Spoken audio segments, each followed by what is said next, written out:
Muchas gracias. Pero ayer me enseñé el tiempo. No, básicamente este es un proyecto, yo quisiera en primer término destacar el trabajo que se hizo en el Senado. La comisión hizo un trabajo bien exhaustivo en conjunto con asesores, con la Secretaría y también con el Ejecutivo. Y hicimos cambios bien importantes al proyecto original. Y logramos un acuerdo bastante importante también en prácticamente todas las materias. Así que felicitar el trabajo tanto de los senadores Quintana y Walker de la nueva mayoría, pero también del senador Alaman y la senadora Bombaer. Ahora, este proyecto, todos sabemos y se ha dicho bastantes veces, no surge como un proyecto dentro de la reforma educacional que estamos discutiendo, sino que más bien surge de la necesidad imperiosa de hacerse cargo de una realidad que existe hoy día en muchos establecimientos educacionales de educación superior que están en una franca crisis que podría comprometer la continuidad de los estudios de muchos jóvenes, similar al caso de la Universidad del Mar. Por lo tanto, el Estado requiere de esta herramienta para poder garantizar el derecho a la educación de los jóvenes. Ahora, este proyecto crea el administrador provisional y también el administrador de cierre.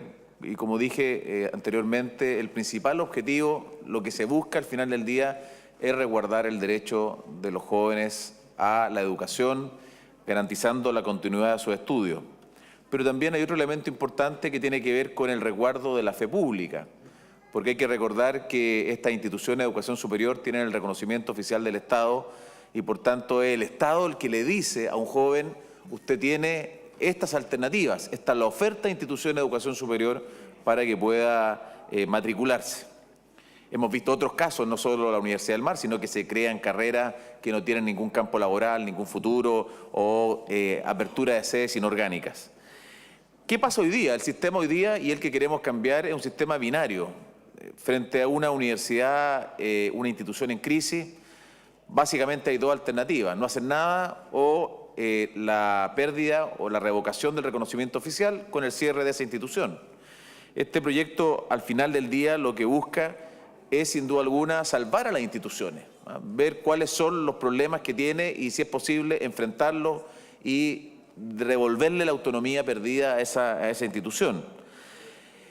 Ahora, durante la discusión se dio un debate interesante entre los distintos derechos constitucionales que están en juego, que están en pugna. El derecho a la educación por un lado, el derecho a la propiedad por otro, la libertad de enseñanza, la autonomía universitaria, que no es una garantía constitucional, pero que tiene una gran importancia para el funcionamiento de cualquier centro de educación superior.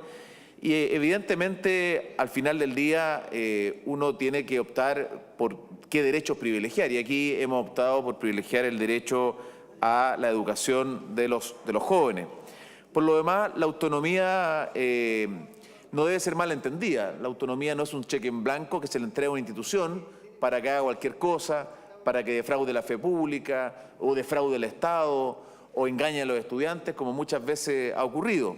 La autonomía universitaria debe ganarse y también tiene que tener que ver con una conducta permanente de una institución.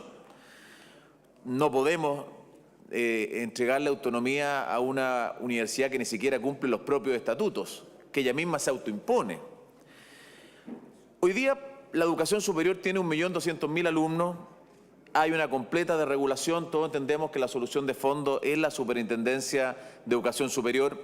Hoy día tenemos una superintendencia solo abocada a la fiscalización del cumplimiento de las normas legales en la educación parvularia, básica y media, no así en la educación superior. Existen problemas de financiamiento, admisión, permanencia, fiscalización, aranceles, la transparencia de la información hacia los padres y los alumnos, acreditación, creación de sedes o nuevas carreras. Por lo tanto, era necesario, al menos en un aspecto, establecer esta regulación.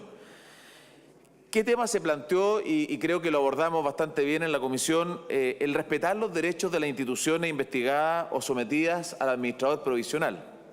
Y si me permite, Presidenta, me habían solicitado la autorización de la sala para el jefe de la división de educación superior, que se me había olvidado, don Francisco Martínez. Así que... Bien, ¿habría acuerdo entonces para que entrara el jefe de la Dirección de Educación Superior? Acordado. Perdón, senador Procuración. Está en la Cámara el ministro viendo la sala, pero ojalá que sea una vuelta también, ¿no? Por acá. Otro tema importante que se planteó en la comisión era que pudiese existir cierta discrecionalidad para nominar un administrador provisional y también respecto a atribuciones, de tal manera de circunscribir claramente el campo de las atribuciones del administrador provisional y también respetando evidentemente el proyecto educativo de la institución que está siendo investigada o que está siendo intervenida por el administrador.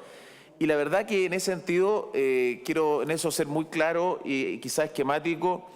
El administrador provisional no es la primera medida que tiene el Ministerio de Educación para desarrollar una intervención o una investigación en una institución de educación superior que está pasando por una situación de incumplimiento de compromisos financieros, académicos, administrativos, o que esté sufriendo una infracción grave de su estatuto. Hay necesariamente un periodo de investigación preliminar, tiene carácter indagatorio y es obligación ante el administrador provisional. O sea, frente a determinados problemas como los que yo he planteado, el Estado le entrega la posibilidad al Ministerio de Educación de hacer una investigación y recabar antecedentes. Esta investigación preliminar puede dar como resultado tres alternativas. La primera es que haya problemas, efectivamente, pero no sean demasiado graves, por lo tanto se desarrolla un plan de regulación que podría ser supervigilado por un delegado presidencial. La segunda alternativa, un administrador provisional, justamente, ya me voy a referir a aquello. Y la tercera, ya cuando los hechos son muy graves y se tornan irreversibles, es la revocación oficial del reconocimiento, la revocación del reconocimiento oficial. Por lo tanto, es importante plantear este tema. El administrador provisional no es la primera medida, existe una investigación preliminar que tiene carácter indagatorio e incluso podría ponerse fin a esa investigación sin que haya ningún tipo de medida porque se da cuenta que los antecedentes que había no eran tales o no eran de tal gravedad.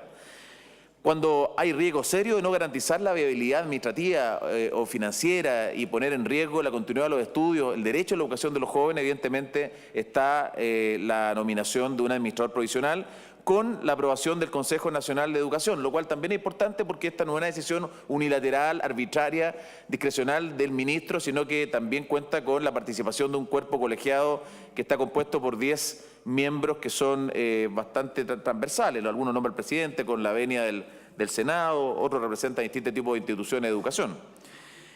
Ahora bien, también hay un tema respecto de que hubiese una posibilidad de impugnación administrativa judicial, y eso se establece con bastante claridad. Ese es un punto que fue planteado durante la tramitación del proyecto. O sea, hay un debido proceso administrativo respecto de quién va a ser intervenido por el Estado a través del administrador provisional.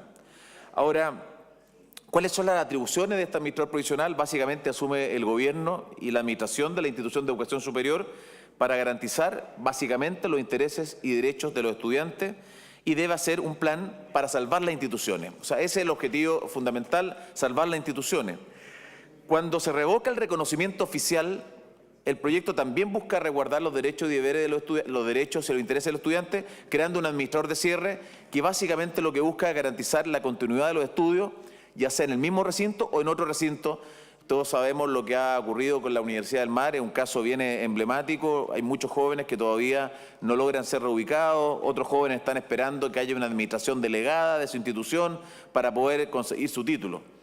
Así que el administrador de cierre también es una figura importante en este sentido. Finalmente, respecto a los establecimientos escolares, se modifica la Ley 20.529, que crea el Sistema Nacional de Aseguramiento de la Calidad para la educación parvularia hasta la educación media, y las modificaciones básicamente buscan hacer más operativa la figura del administrador provisional. Hoy día tenemos una figura que es ineficaz. Se agrega una causal o hipótesis de nominación, de nombramiento, que es cuando haya afectación seria al derecho a la educación. El administrador provisional puede también reubicar a los jóvenes y, en tercer lugar, la superintendencia podría nombrar un administrador provisional en casos urgentes, ya que ha habido mucha dificultad para confeccionar el registro respectivo.